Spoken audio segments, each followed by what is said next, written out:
নদীও নেই এখন, আর নেই স্টিমারও, কিন্তু নাম রয়ে গেছে স্টিমার ঘাট। Welcome back to Udayan diary. আজ আমরা চলে এসেছি তমলুকের স্টিমার ঘাট সংলগ্ন রূপনারায়ণ নদের তীরে। তো দেখে নেব এই রূপনারায়ণ নদের প্রাকৃতিক সৌন্দর্য এবং খুঁজে নেওয়ার চেষ্টা করব সেই প্রাচীন তাম্রলিপ্ত অধুনা তমলুক শহরের অনেক অজানা ইতিহাস। তো চলুন যাওয়া যাক রূপনারায়ণ নদের ঘাটে, আর যেতে যেতে জেনে নেই এই প্রাচীন তাম্রলিপ্ত শহর যা আজ তমলুক নামে পরিচিত, তার যে প্রাচীন ঐতিহ্য, প্রাচীন গৌরব। বর্গভীমা মন্দির থেকে সামনের দিকে এক দুপা হাঁটলেই বাম হাতি যে গলিটা পড়ছে, সেই গলি বরাবর প্রায় 750-800 মিটার এগোলেই আমরা পৌঁছে যাব রূপনারায়ণ নদের ঘাট। কিন্তু অতীতে এই বর্গভীমা মন্দিরের সামনে থেকেই প্রবাহিত হতো সরস্বতী এবং ভাগীরথী নদী, আর এই দুটি নদীকে কেন্দ্র করেই গড়ে উঠেছিল তাম্রলিপ্ত শহর। কিন্তু তারও আগে মহাভারতের পর্বেও এই তাম্রলিপ্ত অঞ্চলের অস্তিত্ব যে ছিল তার প্রমাণ পাওয়া যায়। অঙ্গ বঙ্গ পুণ্ডের সঙ্গে তাম্রলিপ্ত নামের উল্লেখ রয়েছে। মহাভারতের ভীমের দিগ্বিজয় সম্পর্কে বলা হয়েছে, ভীম পুণ্ড, বঙ্গ ও তাম্রলিপ্ত রাজাদের পরাজিত করেন। মৌর্য যুগে এই বন্দরটি পূর্ব ভারতের সঙ্গে দক্ষিণ পূর্ব এশিয়ার একমাত্র সংযোগকারী বন্দর হয়ে দাঁড়ায়। কৌটিল্যের অর্থশাস্ত্র থেকে শুরু করে বরাহমিহিরের বৃহৎ সংহিতা সবেতেই এই তাম্রলিপ্তের উল্লেখ রয়েছে। বৌদ্ধ মহাবংশ থেকে জানা যায় 243 খ্রিস্টপূর্বাব্দ নাগাদ এই তাম্রলিপ্ত বন্দর থেকেই সম্রাট অশোক তার পুত্র মহেন্দ্র ও কন্যা সংঘমিত্রাকে বৌদ্ধ ধর্ম প্রচারের উদ্দেশ্যে সিংহলে পাঠান, এবং সেই উপলক্ষে স্বয়ং সম্রাট অশোক এই তাম্রলিপ্ত শহরে আসেন। খ্রিস্টীয় প্রথম শতকে প্লিনির লেখাতে যে তালুকটির উল্লেখ রয়েছে সেটি আসলে এই তাম্রলিপ্তই। কালক্রমে এই তাম্রলিপ্ত অপভ্রংশ হয়ে কখনো তমালিতেস, কখনো তমালিস, কখনো দামলিপ্ত, আবার কখনো তমলেভি নামে পরিচিতি লাভ করে। খ্রিস্টীয় 5ম শতাব্দীতে ফাহিয়েন এবং তার ঠিক 200 বছর পরে অর্থাৎ খ্রিস্টীয় 7ম শতাব্দীতে হিউয়েনসাং এই তাম্রলিপ্ত শহরে আসেন, আর তাদের লেখা থেকে এই অঞ্চল যে তৎকালীন সময়ে আর্থিক, সামাজিক এবং রাজনৈতিকভাবে যথেষ্ট উন্নত ছিল সে সম্পর্কে জানা যায়। তার সঙ্গে এও জানা যায় এই অঞ্চল ছিল বৌদ্ধ ধর্মের অন্যতম পীঠস্থান। মূলত এই বন্দর থেকে বিদেশে রপ্তানি হতো সুগন্ধি তেল, তেজপাতা, মূল্যবান কাঠ, বাঁশ প্রভৃতি। এরপর 7ম শতাব্দীতে গৌড়ের অধিপতি শশাঙ্ক এই তাম্রলিপ্ত অধিকার করেন। তারপর গৌড়ের অধিপতি শশাঙ্কের মৃত্যুর পর সমগ্র বাংলায় পরবর্তী 100 বছর ধরে যে রাজনৈতিক অচলাবস্থা তথা মাৎসন্যায়ের সূত্রপাত হয় তার প্রভাব এসে পড়ে এই তাম্রলিপ্ত শহরের ওপরেও। তাছাড়া কালের নিয়মে সরস্বতী ও ভাগীরথী নদী তার গতিপথ পরিবর্তন করার ফলে তাম্রলিপ্ত বন্দর তার স্বাভাবিক নাব্যতা হারিয়ে ফেলে, এবং তার সঙ্গে সঙ্গে সমগ্র তাম্রলিপ্ত তার অতীত গরিমা দ্রুত হারাতে থাকে। এরপর অনেক সময় গড়িয়েছে। ব্রিটিশ বিরোধী আন্দোলন এই তাম্রলিপ্ত তথা আজকের তমলুক গুরুত্বপূর্ণ ভূমিকা পালন করে। ভারত ছাড়ো আন্দোলন পর্বে এখানেই গড়ে উঠেছিল পরাধীন ভারতের প্রথম জাতীয় সরকার, তাম্রলিপ্ত জাতীয় সরকার।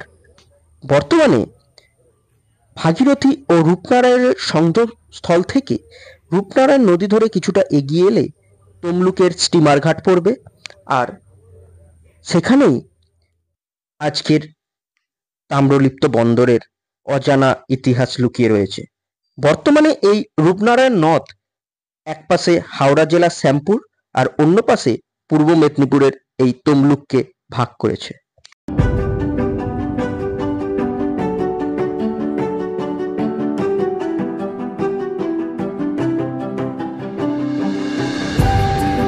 বর্তমানে এই রাজবাড়িটি আর্কিওলজিক্যাল সার্ভে অফ ইন্ডিয়ার অধীনস্থ থাকার কারণে এর মূল প্রবেশদ্বার বন্ধ এবং সর্বসাধারণের জন্য আপাতত এই রাজবাড়ি বন্ধ রয়েছে, কারণ এই রাজবাড়িতে এখন সংস্কারের কাজ চলছে। সেই সংস্কার সম্পন্ন হলেই সেটি আশা করা যায় জনসাধারণের জন্য আবার খুলে দেওয়া হবে। তো আপাতত আপনারা এই রাজবাড়ির বাইরে থেকে যেটুকু অংশ দেখা যাচ্ছে সেটুকু অংশ এই ভিডিওর মাধ্যমে আমি তুলে ধরার চেষ্টা করছি।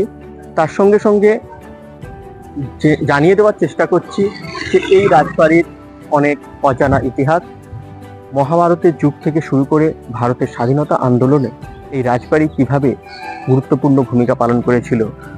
এই রাজবাড়ি ঘুরতে ঘুরতে আসুন সেগুলি জেনে নিই। মহাভারতের যুগের এই রাজবাড়ি প্রায় খ্রিস্টপূর্ব ৫ম শতাব্দীতে ময়ূরবংশীয় রাজা কাম্রধ্বজের দ্বারা নির্মিত হয়।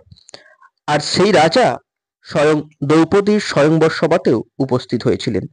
শুধুমাত্র মহাভারতের পর্বেই নয়, ভারতের স্বাধীনতা আন্দোলনের ইতিহাসেও এই রাজবাড়ির নাম স্বর্ণাক্ষরে লেখা রয়েছে। এই যে রাজবাড়ির ধ্বংসাবশেষ দেখা যাচ্ছে, এটি আদতে একটি অসমাপ্ত দোতলা বাড়ি। রাজা লক্ষ্মীনারায়ণ এই বাড়িটি তৈরি শুরু করলেও পারিবারিক দ্বন্দ্বের কারণে তিনি তার জীবদ্দশায় এই বাড়িটি সম্পূর্ণ করে যেতে পারেননি। এরপর এটি আর তৈরি করা হয়নি। সে যুগে স্থাপত্য নির্মাণশৈলী যে কতটা মজবুত ও সমৃদ্ধ ছিল তা এই রাজবাড়িতে এলে পদে পদে অনুভূত হয়। এই রাজবাড়ির মূল ভবনটি একটি চতুর্ভুজাকৃতি, আর সামনের দিকে কতকগুলো রয়েছে লম্বা খিলান, যা বাংলায় তৎকালীন ইন্দো ইসলামীয় স্থাপত্য রীতির সাক্ষ্য বহন করে থাকে।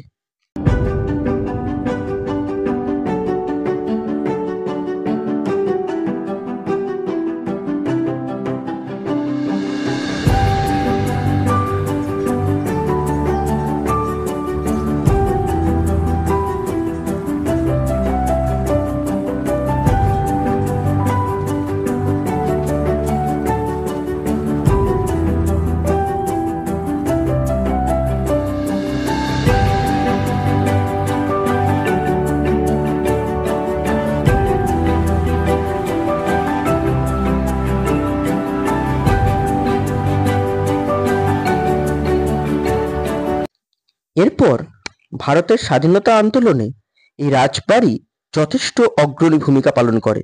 ১৯৩০ সালে আইন অমান্য আন্দোলন তথা লবণ সত্যাগ্রহ আন্দোলনে অংশগ্রহণকারী বিপ্লবীদের থাকার জন্য ব্যবহৃত হয় এই রাজবাড়ি।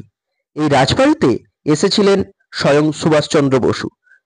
১৯৩৮ সালে তিনি জাতীয় কংগ্রেসের সভাপতি নির্বাচিত হওয়ার পর যখন মেদিনীপুরের কোথাও তাকে কোনো সভা করার অনুমতি দিচ্ছে না ব্রিটিশ সরকার, সেই সময় এই রাজবাড়িতেই তিনি সেই সভা করে যান। রাজবাড়ির পুকুর, যে পুকুরটি তমলুক রাজবাড়ির পাশেই অবস্থিত, যেটি বিশাল দিঘি নামে পরিচিত।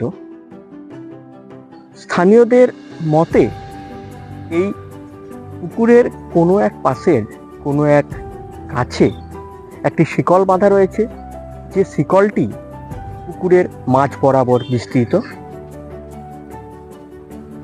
অনেকে উৎসাহর বশে সেই শিকলের শেষ কোথায় সেটি অনুসন্ধান করতে গিয়ে পুকুরের মাঝ বরাবর পৌঁছলেও আজ পর্যন্ত তারা কিন্তু ফিরে আসেনি। আবার অনেক জনশ্রুতি রয়েছে বা স্থানীয়রা অনেকে এটা শুনেওছেন যে এখনো নাকি এই পুকুরের পাড়ে রাত্রেবেলা ঝুমুরের বা নুপুরের আওয়াজ ভেসে আসে। কেউ কেউ আবার এই পুকুরের পাড়ে নিশুতি রাতে দাঁড়িয়ে কোনো এক রহস্যময়ী নারীর কণ্ঠে গানও শুনেছেন।